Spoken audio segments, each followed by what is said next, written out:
কথাগুলো উড়ে যাচ্ছে।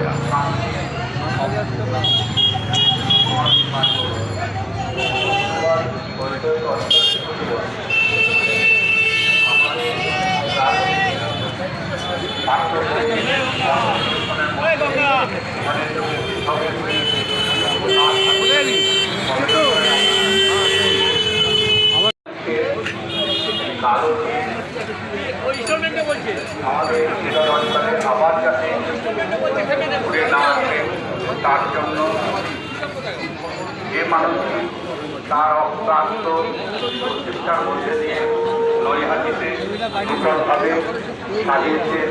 নৈহাটির সংস্কৃতি পুনর্নির্মাণ করেছেন।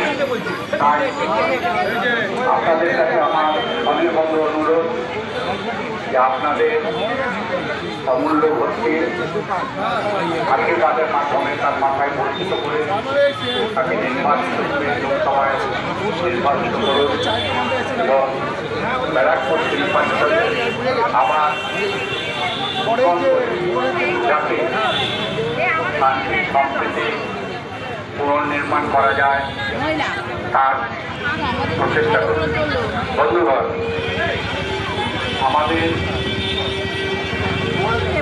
আমাদের প্রার্থী ছাত্রভূমি আর অল্প কিছু সময়ের মধ্যেই আমাদের মধ্যে উপস্থিত হবে। তার সাথে আমরা এই পদযাত্রায় অংশগ্রহণ করব। কেরল অঞ্চলের সমস্ত ছুটি মানুষকে জানাই, আসুন আমাদের এই পদযাত্রায় অংশগ্রহণ এবং তার প্রচেষ্টাকে সাফল্যমণ্ডিত করুন। বন্ধুগণ, আজ এই মুহূর্তে আমাদের মধ্যে এসে উপস্থিত হচ্ছে আমাদের এগর অঞ্চলের প্রার্থী, ব্যারাকপুর লোকসভা নির্বাচনের প্রার্থী শ্রী পার্থভূমি মহাশয়। আসুন তার সাথে পায়ে পা মিলিয়ে আমরা ওই পদযাত্রায় অংশগ্রহণ করি। বন্ধুগণ, এগর অঞ্চলের শুধু মানুষদের উদ্দেশ্যে জানাই, আর অল্প কিছু সময়ের মধ্যে আমাদের মধ্যে উপস্থিত হবেন অষ্টাদশ লোকসভা নির্বাচনের প্রার্থী পার্থভূমি মহাশয়। আপনাদের আশীর্বাদ পেতে তিনি এই পদযাত্রায় অংশগ্রহণ করবেন। তাই আপনাদের উদ্দেশ্যে জানাই, আসুন আমাদের এই পদযাত্রায় অংশগ্রহণ করুন।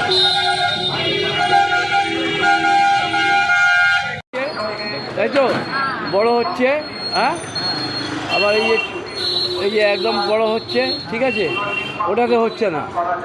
বলছে যে আমাকে বলছে সিস্টেম আছে নাকি এর মধ্যে, আরও কম দামের মোবাইলেও সিস্টেম থাকে, ছোট বড়।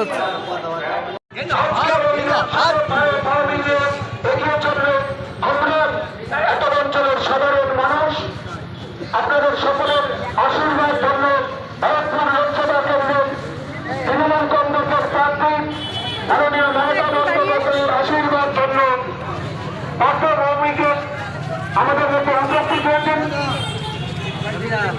তৃণমূল কংগ্রেস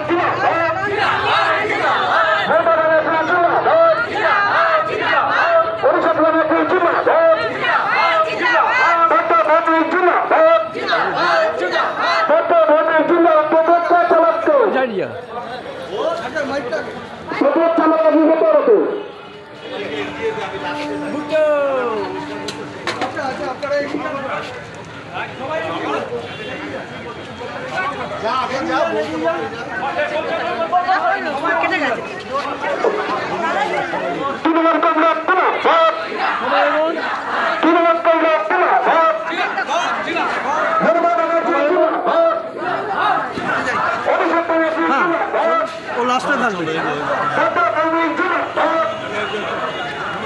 প্রীতম প্রীতম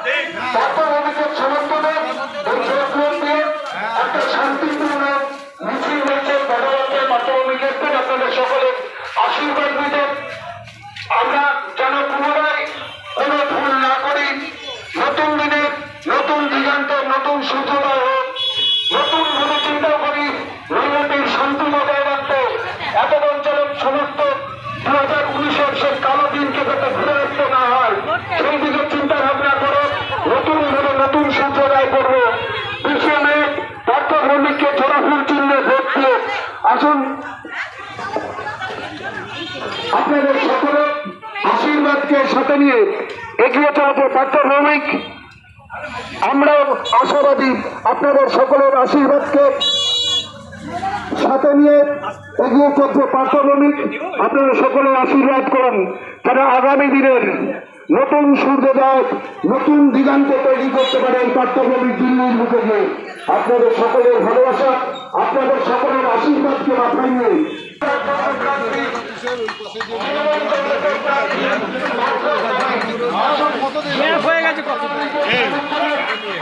কি বলছো কি বলছো না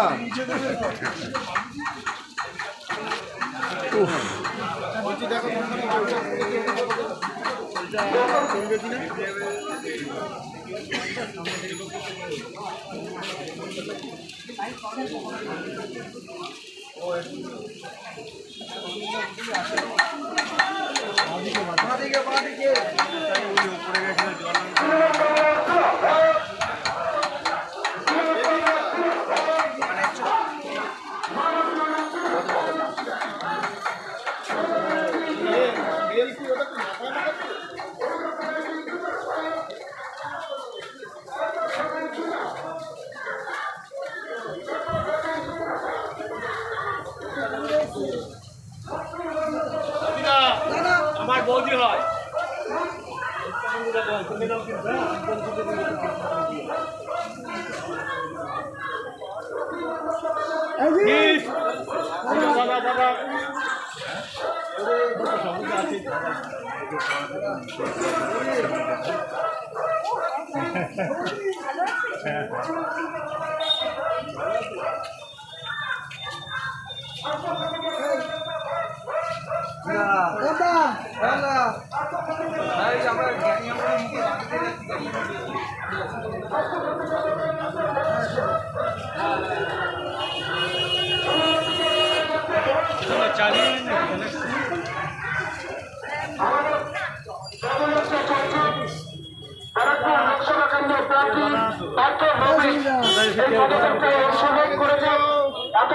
সমস্ত দোকানদার সমস্ত আদিবাসী বৃন্দের কাছে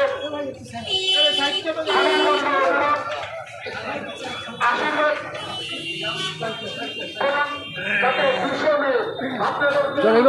মাথায় নিয়ে আশীর্বাদকে মাথায় নিয়ে আপনাদের আশীর্বাদের মাধ্যমে তারপর আমি দিল্লির মুখে নিয়ে যাই।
পার্শ্বভূমিকের হাতটা ধরো।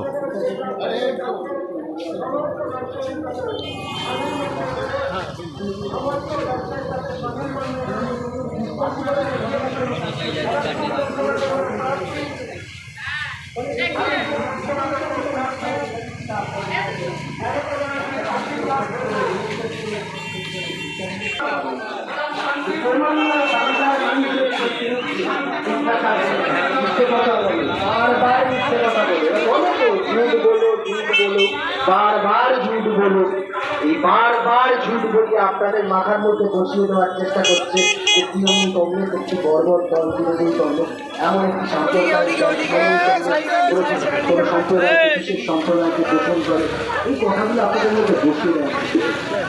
বাংলার অগণিত মা বোনেরা যারা বিশ্বের নেই এই ব্যারাকপুর কেন্দ্র থেকে তাদের ভোটাধিকার প্রয়োগ করতে যাবেন, তাদের কাছে নতুন ভাবনা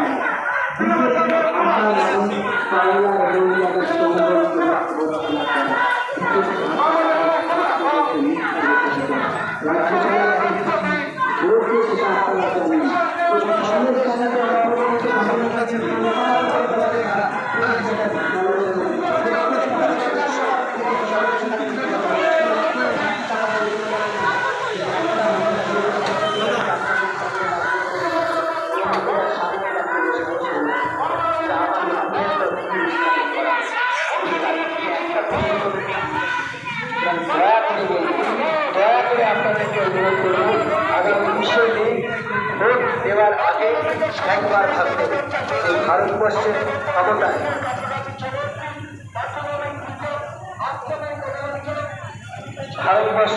ক্ষমতায় যদি এই দলটা দ্বিতীয়বারের মতো ক্ষমতায় আসে, এটুকু কথা দিতে পারি আপনাদের, এই দলটা ভারতবর্ষের মানুষের সংগ্রাম রাখবে না।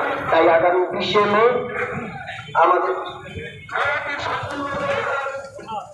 আমাদের মধ্যে উপস্থিত হচ্ছেন ব্যারাকপুরের আমাদের তৃণমূল কংগ্রেসের এবং মমতা ব্যানার্জির সহযোগ্য প্রার্থী পার্থভূমি আমাদের পথসভার সামনে।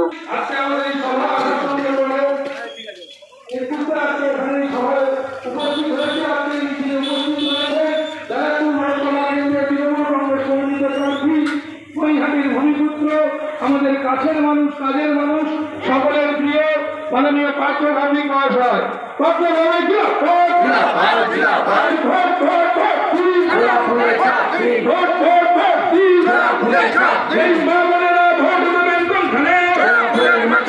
কাজের ছেলে পার্থভূমিকে ভোট দেবেন কোনখানে?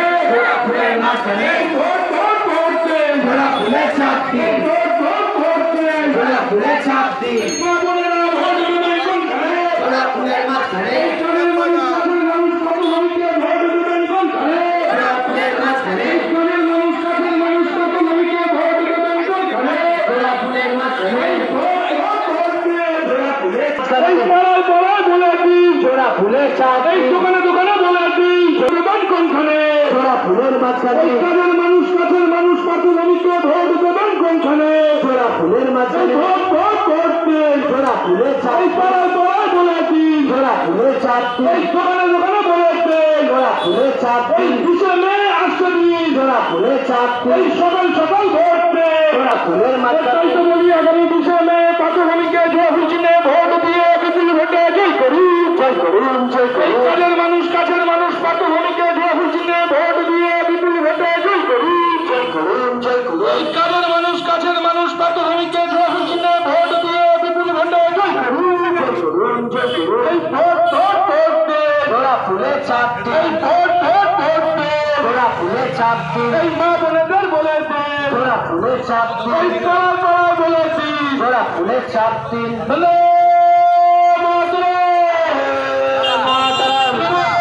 আমাদের সবাই বক্তব্য রাখছেন 16 নম্বর ওয়ার্ডের মাননীয় কাউন্সিলর কৌশিক চক্রবর্তীকে তার বক্তব্য শুরু করার জন্য আবেদন করব। ধন্যবাদ জানাই মানবিকে। আমি আর বেশিক্ষণ বলবো না, আমি শুধু একটাই কথা বলে যাচ্ছি। আমার এতক্ষণের বক্তব্যে আমি একটাই জিনিস আপনাদের কাছে আবার অনুরোধ করবো, বাংলার সংগ্রাম আপনাদের হাতে। রাখার জন্য 28 নম্বর ওয়ার্ডের আমাদের তৃণমূলের নেতা মাননীয় গৌতম চক্রবর্তীর নেতৃত্বে একটি সুবিশাল মিছিল আজকের সভায় যোগদান করেছে। তাকে আমরা অসংখ্য ধন্যবাদ জানাই 29 নম্বর ওয়ার্ড তৃণমূল কংগ্রেসের পক্ষ থেকে। এখন আপনাদের সবাই বক্তব্য রাখার জন্য আবেদন করব অনুষ্ঠানটি শহর যুব তৃণমূল কংগ্রেসের সাধারণ সম্পাদক মাননীয় অভিজিৎ চ্যাটার্জি মহাশয়কে। যারা যারা এসছেন তাদেরকে অনুরোধ করবো আপনারা চেয়ার আছে একটু বসে পড়ুন। যারা যারা এই সভায় এসছেন তাদেরকে অনুরোধ করবো আপনারা একটু বসে পড়ুন। আজকে আমাদের সবাই বক্তব্য রাখবেন জয়া দত্ত।